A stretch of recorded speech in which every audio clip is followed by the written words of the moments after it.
رکھنے لگتا ہے. 1 گھنٹہ لیٹ تھی گاڑی. حضرت خواجہ صاحب اللہ تعالیٰ کی محبت کو ایک مستانہ انداز سے بیان کر رہے تھے. سکھ نے پوچھا, اسٹیشن ماسٹر نے پوچھا کہ آپ کہاں جا رہے ہیں جناب؟ کہ میں جا رہا ہوں امرتسر. کا کیا کام ہے وہاں؟ کا میرے ایک پیر بھائی ہیں حضرت مفتی محمد حسن امرتسری رحمۃ اللہ علیہ, ان سے ملنے جا رہا ہوں. تو کہا کہ آپ وہاں کتنا ٹھہریں گے؟ خواجہ صاحب 1 ہفتے کا ارادہ ہے. اس کافر کی بات سنو. اس نے کہا کہ 1 گھنٹے میں ہم جیسے کافروں کے دل پر آپ نے زلزلہ پیدا کر دیا, تو 1 ہفتہ وہاں قیام کریں گے تو آپ کیا قیامت برپا کریں گے؟ وہ یہ ایمان وہ ہے جو کافروں کے دل سے بھی ان کی کھوپڑی پر بھی رقص کرنے لگے. اس نے کہا سکھ نے کہ آپ 1 گھنٹے میں مجھ جیسے کافر کا دل ہلا دیا تو 1 ہفتہ قیام ہوگا تو کیا عالم ہوگا. اللہ تعالیٰ کا نام, ان کی عظمتیں, ان کی محبت کی مٹھاس معمولی بات ہے.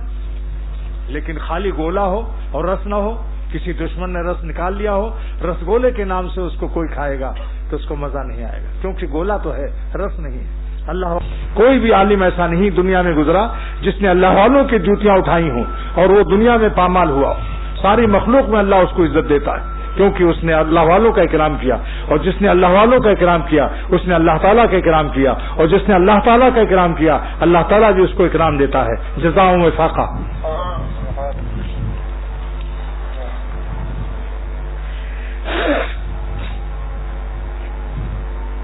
اپنی زندگی کو ضائع نہ کیجیے.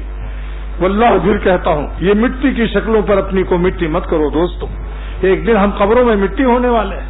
مٹی پر مٹی ہوئی تو ہماری قیامت کے دن کیا قیمت لگی. اور دنیا میں ہزاروں پریشانیوں پر گناہ کا ماضی اور مستقبل اور حال اتنا کرب و بے چینی میں ہے کہ اللہ تعالیٰ گناہوں کا نقطۂ آغاز اللہ کے عذاب کا نقطۂ آغاز ہوتا ہے. ارادہ ہی کرتے ہی گناہ کا اسی وقت سے عذاب شروع ہو جاتا ہے. اس کی دل کی بے چینی پریشانی, پھر اس کے بعد اس کا مستقبل کتنا خطرناک ہوتا ہے. کتنا ہے تاریخ گنہگار کا عالم جس سے اللہ ناراض ہوگا. وہ ظالم کہیں چین پا سکتا ہے؟ جس اتنی بڑی طاقت والا آج اگر کوئی بڑی مملکت اور بڑی طاقت ناراض ہو جاتی ہے تو لوگوں کی نیندیں حرام ہو جاتی ہیں. اس سے بڑی طاقت کس کی ہوگی جو سمجھتے ہو ہم نے چھپ کے کیا اور ہم کو کسی نے نہیں دیکھا. میرا شعر سنیے, جو کرتا ہے تو چھپ کے اہل جہاں سے, کوئی دیکھتا ہے تجھے آسماں سے. یہ اختر کا شعر ہے. جو کرتا ہے تو چھپ کے اہل جہاں سے, کوئی دیکھتا ہے تجھے آسماں سے. اس لیے عرض کرتا ہوں کہ جلدی کرو, نیکیوں میں بھی سبقت کیجیے, مگر اس سے زیادہ فکر نافرمانی کو چھوڑنے میں فکر کیجیے, کیونکہ نیکیاں اور نوافل سے اور ذکر و تلاوت سے انعامات ملتے ہیں اور گناہوں سے جوتے برستے ہیں, عذاب الہی برستا ہے. بہت فرق ہے. ہمارے بزرگوں نے گناہ چھوڑنے پر تقویٰ کے اہتمام میں زیادہ جان کھپایا, چاہے عبادت ان کی ظاہری تھوڑی ہو, لیکن تقویٰ کی برکت سے ان کو ولایت عطا ہو گئی اور ان کو حج و عمرہ اور نوافل کی باوجود بھی ان کو اللہ کی دوستی نہ ملی, کیونکہ ان ظالموں نے گناہ نہیں چھوڑا. آپ بتاؤ ولایت کی بنیاد نوافل اور ذکر وظیفوں پر ہے. اللہ تعالیٰ فرماتے ہیں ان اولیاء الا المتقون, میرے دوست وہی ہیں جو متقی ہیں. اور تقویٰ کے معنی گناہ سے ایسا ایمان و یقین اللہ تعالیٰ سے دوستوں مانگو, میرے لیے بھی مانگو, میں آپ کے لیے مانگوں کہ ایسا ایمان و یقین, اتنا زبردست محبت اللہ دے دے کہ ہماری زندگی کی ہر سانس اللہ پر قربان رہے ہر وقت, اور ایک سانس سے ہم ان کو ناراض نہ کریں. جہاں پتہ چل جائے کہ یہ اس میں کچھ نمک ہے بس نظر نیچی کر لو, اس کو مت دیکھو, کیونکہ وہ غضب الہی سے لذت آ رہی ہے. اللہ کی ناخوشی سے جو خوشی آ رہی ہے ہمارے آپ کے لیے مبارک نہیں ہے. ملعون خوشی ہے, لعنتی خوشی ہے, غیرت ابدیت کے خلاف ہے, شرافت بندگی کے خلاف. کس طرح سے میں آپ کے دلوں میں اپنا دل ڈال دوں؟ دعا کرو اللہ تعالیٰ سے, حق رفاقت ادا کرو. رفیق وہ ہے جو قلب و قالب سے رفیق ہو. دل بھی ویسے ہی بنا دو, ورنہ نام مت لو پھر. یا مکن با پیل بانا دوستی, یا تو فیلبان سے دوستی مت کرو, یا بنا کن خانہ بر انداز پیل, یا تو گھر اتنا بڑا بناؤ کہ وہ ہاتھی پر چڑھ کر تمہارے ساتھ آئے, تمہارے گھر میں آئے گا. یہ اللہ کا راستہ مٹی کی ڈھیلوں کا نہیں ہے جو مٹی کا ڈھیلا ہو جاتا ہے. ہمت سے کام لو, اتنا میں ہمت کرو کہ اگر تم کو سانپ دوڑائے تو جتنی تیزی سے بھاگتے ہو اتنی ہی تیزی سے عورتوں سے اور لڑکوں سے اور گناہوں سے بھاگو. اگر اس میں آپ کی کمزوری ہے, اگر آپ کسی سانپ کو کالا ناگ سانپ دیکھ کر اگر آپ نہ بھاگیں اور آگ لگ جائے کہیں آپ کے بستر پر اور آپ نہ بھاگیں تو ہم آپ کو معاف کر دیں گے کہ واقعی آپ غیر مکلف ہیں. لیکن کیا وجہ ہے کہ اگر اتنا اطلاع کر دی جائے کہ آ گیا وہ دیکھو تمہارا پستول لے کر جلدی بھاگو فلانے صاحب, سانپ آ گیا, کہ اس وقت کیوں بھاگتے ہو بھائی, کہاں سے طاقت آ گئی.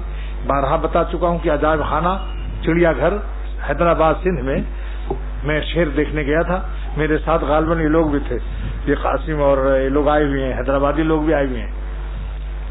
اتنے میں اعلان ہوا کہ شیر کو پنجرے میں بند کرنا ہم لوگ بھول گئے, غلطی ہو گئی, شیر باہر نکل سکتا ہے, لہذا اعلان کیا جاتا ہے کہ آپ لوگ پورا چڑیا گھر کے حدود سے باہر چلے جائیے ورنہ آپ کی جان کی ہم کوئی ضمانت نہیں لیتے. تو اس وقت میں نے دیکھا کہ جو لنگڑا کے آئے ہوئے تھے لاٹھی سے سہارے سے, ارے لاٹھی پھینک کے بھاگے, اور ان کی رفتار اتنی تیز تھی. اس سے سبق لو, ہنسنے کا مقام نہیں, رونے کا مقام, اس سے سبق لو.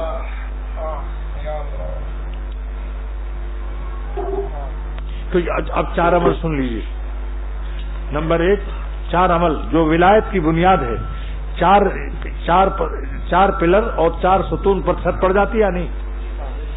یہ 4 ستون بتا رہا ہوں جس پر تقویٰ کی چھت اور اللہ کی دوستی کی چھت پڑ جائے گی چھت. اور یہ میرا اللہ کی طرف سے خاص انعام مجھے بطور فضل و کرم کے یہ علوم آسمانی سمجھ لو, مگر ہے کتاب اللہ کا سے اقتباس, حدیث رسول اللہ سے اقتباس ہے. کیونکہ جو تصوف قرآن پاک و حدیث پاک سے مقتبس اور منتخب اور ماخذ اس کا نہ ہو تو پھر وہ دین نہیں ہے, وہ غیر دین.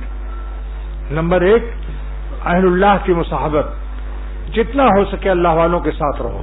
کونو کے ترجمہ کیا ہے حضرت تھانوی رحمۃ اللہ علیہ, کونو مع الصادقین, اللہ والوں کے ساتھ رہ پڑو. کیا پیارا ترجمہ کیا ہے. آپ دیکھو, صاحب النبی صلی اللہ 10 سنین, حضرت انس رضی اللہ تعالیٰ عنہ کی فضیلت میں آتی ہے کہ 10 سال حضور صلی اللہ علیہ وسلم کے ساتھ رہے. اگر یہ فضیلت کی چیز نہ ہوتی تو محدثین کیوں اس کو مقام منقبت پر بیان کرتے ہیں. کہتے ہیں مولانا شاہ محمد احمد صاحب رحمۃ اللہ علیہ 12 سال اپنے شیخ کے ساتھ تھے, اور یہاں تک خوش ہو گئے کہ قیامت کے دن اللہ پوچھے گا کیا لائے ہو. سید بدر علی شاہ جو خلیفہ تھے حضرت سافر الرحمان صاحب گنج مراد آبادی رحمۃ اللہ علیہ کے, کہ جب اللہ پوچھے کیا لائے ہو تو میں کہوں گا یہ مولانا محمد احمد کو لایا ہوں. ایسا مرید بھی ہوتا ہے جس پر شیخ بھی ناز کرتا ہے اور مشکور ہوتا ہے. ایسا مرید نہ بتائے کہ جن کی اعمال خبیثہ سے شیخ کا دل زخمی ہو جائے اور پاش ہو جائے. بتاؤ, نالائق بیٹے سے باپ کا دل خوش ہوتا ہے یا لائق سے؟ اللہ تعالیٰ ہم سب کو لائق بنائے کہ ہمارے مشائخ ہم پر شکریہ ادا کریں, خوش ہو جائیں. تو نمبر 1 کیا ہے, یہ آپ سنتے رہتے ہیں, نئی بات نہیں ہے.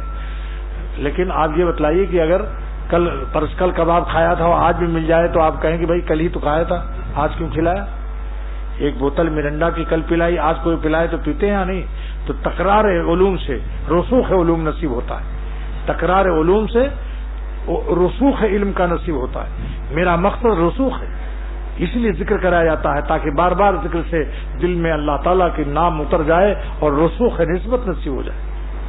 تو نمبر 1 کیا ہے, اہل اللہ کی صحبت جتنا ہو سکے, مگر بارادہ اصلاح, بارادہ چائے نوشی آملیٹ کی وجہ سے وہاں لیٹنگ مت کیجیے, لیٹیے نہیں وہاں آملیٹ کی کھانے کے لیے, بلکہ مقصود حق تعالیٰ کی ذات ہو. لیکن ان کے نام پر اگر اچھی غذا بھی مل جائے تو کیا حرج ہے. خضر صاحب فرماتے ہیں کہ خدا بے طلب بھیج دے جام و مینا, ارے گناہ کبیرہ ہے پھر بھی نہ پینا. اللہ بریانی دے تو کھا لو, اگر خانقاہ میں اللہ اچھی چیز کھلا دے کھا لو, مگر تیار رہو کہ اگر دال روٹی ملیں گی تب بھی نہیں بھاگو گے. سمجھ لو اس کو.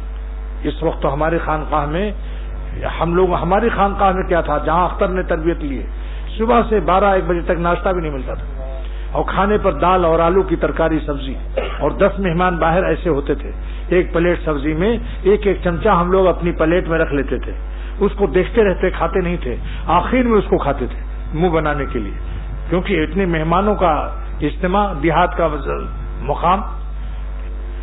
اور کبھی کبھی اللہ تعالیٰ بریانی اور پلاؤ بھی کھلا دیتا تھا, ایسا نہیں تھا. لیکن بتا رہا ہوں کہ مدرسے کی زندگی ہماری, آج تو مدرسے میں طلبہ کو اتنی بوٹیاں ملتی ہیں